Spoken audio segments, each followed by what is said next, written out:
Hello, everyone, and welcome to this edition of the Zappsec Modernization Series. My name is Carl Schneider. I'm Vice President at Zappsec, and I'm joined by Hitesh Kumar, who is our Senior Security Architect. Hey, Hitesh, I want to talk today about the most expensive security failure that basically nobody plans for. It's not a breach, not even a ransomware event. Basically, it's the moment an acquisition or a merger closes and the two organizations start becoming one, but nobody's designed how the security architectures actually merge. Yeah, and it's not that nobody thinks about it. Everyone knows security integration is on the list, right? The problem is where it sits on that list. So it's always the last work stream funded and the first one to slip when the deal timeline compresses. Right. And what that means in practice is that on day one, when the deal is legally closed and the press release goes out, the acquiring company has just inherited an entire attack surface it doesn't understand, connected to an identity environment it doesn't control, and Right. running on infrastructure it hasn't assessed. And the board thinks, oh, the hard part's already over. Yeah. So let me describe the pattern because it's remarkably consistent. Hitesh and I have been through this on multiple projects. It's like different industries, different merger deals, but the failure mode is almost always the same. Yeah, that's correct. So it starts in the due diligence, right? So the deal team hires a firm to do a security assessment of the target. They get a report. It says something like moderate risk posture, some legacy systems, and patching cadence needs improvement, and identity management might be decentralized. Standard findings, right? Nothing that kills the deal. Yeah, And that report gets filed, right? It goes into the data room. The deal team notes it, but nobody really translates those findings into an integration architecture. Like nobody asks, what does it actually take to merge these two security environments into one completely defensible posture? Like what is the cost of that and what is the timeline? What breaks if we don't do it in the first 90 days? correct. And then the deal closes. And on day one, the IT integration team starts working on, email migrations, ERP consolidation, network connectivity between sites. Those are the funded work streams. Security integration is somewhere on the slide labeled, phase two or Right.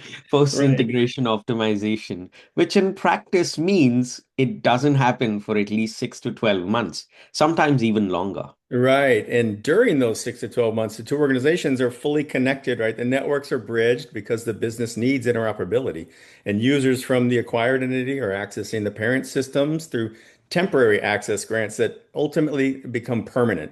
Service accounts are shared across environments without any kind of governance. The attack surface is not just inherited, it's actually expanding every day that the integration is deferred. And that's the window where things go wrong. Every time. Because the attacker, they don't wait for your integration timeline, right? So Right. if the acquired entity has a compromised credential or an unpatched edge device or even a misconfigured cloud tenant, that exposure becomes yours on day one, not when you get around to remediating it. Day one. Yeah.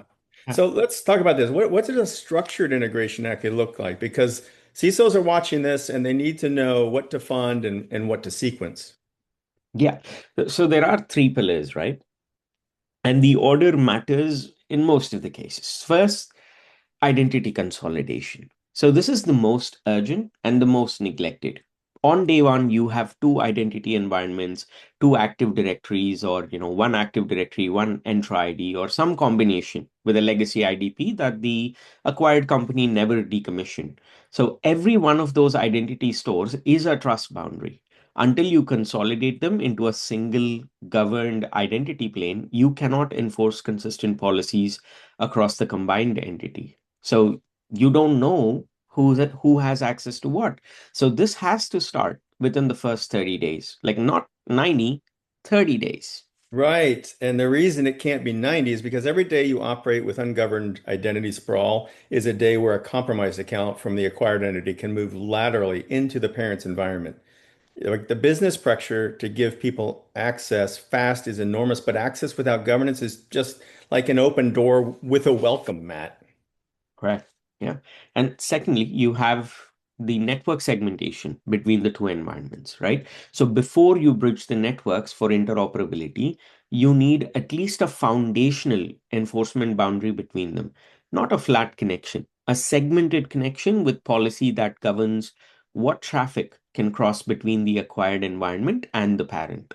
So this should be designed pre-close and deployed in the first 2 weeks. The advanced segmentation could probably be tackled later, but most organizations do this backwards. So they connect first, then they try to segment later. And by then, the lateral paths are already established and people are depending on them now. Yeah, and I want to underscore that. Connect first, segment later is kind of the default, as you said, but it's also the pattern that creates the most risk because it the business needs connectivity immediately, and nobody designed the segmented connectivity architecture before the deal closed. So you can't do Yeah, them in that order. yeah, you're absolutely right. And there is also the endpoint normalization, right? So you need visibility into what devices the acquired company is running, what their patch posture looks like, what agents are deployed, and whether those devices meet your security baseline, right? So this is not a, or this is a 30 to 60 day work stream, right? But you cannot enforce the endpoint policy on devices that you have not inventoried. So you need to create that inventory. And let me be clear, right? You don't need to rip and replace on day one. You need visibility on day one. However, your policy enforcement can come in by day 60, and then you need full normalization by day 90. Right, right. Okay, well, here's the conversation I wish more CISOs would have with their boards before a deal closes, not after. Because the board needs to understand integration cost for IT systems. So they budget for ERP migration, email consolidation, network build out, et cetera. But the security integration is not on the deal model. It's not in the synergy projections, and the cost of not doing it never shows up until something breaks. So the question every board should ask before signing the deal is, what does security integration cost? And what does failing to integrate, how does it cost more? Because the delta between those two numbers is material and it's completely quantifiable. Yeah. And the answer is usually that a structured 90-day integration architecture that costs a fraction of one incident response engagement, right? So we're talking about the difference between a planned investment and an unplanned crisis. And that math is not complicated. Right, because if your organization has an acquisition and processor on the horizon, the security integration is not already a funded work stream with a named owner and a 30, 60 day, 90 architecture. And because of that, you're already behind the ball. The earlier the architecture work begins, the less it costs and the less risk the combined entity carries on day one. Yes. And at Zappsec, we bring in blueprints, tools, and accelerators to help with enterprise mergers and acquisitions, or even divestitures, right? So our pre-close security integration assessment maps the three pillars, like the identity, network, and endpoint, into a structured 90-day execution plan with milestones the deal team can track. It's designed to fit inside the deal timeline and not after it. I love that. Thanks, Hitesh. That's awesome. All right, everyone. Thanks for watching. And don't forget, Zapsec helps companies modernize their infrastructure, including strategy, plan, and execution for mergers, acquisitions, or divestitures. We do cybersecurity every day. We've been there, we've done that. So if any of this resonates with you, we'd welcome a conversation on how to bring this sort of transformation to your organization. Visit zapsec.com or reach out to Hitesh or myself directly. Our email addresses are visible at the beginning of the video.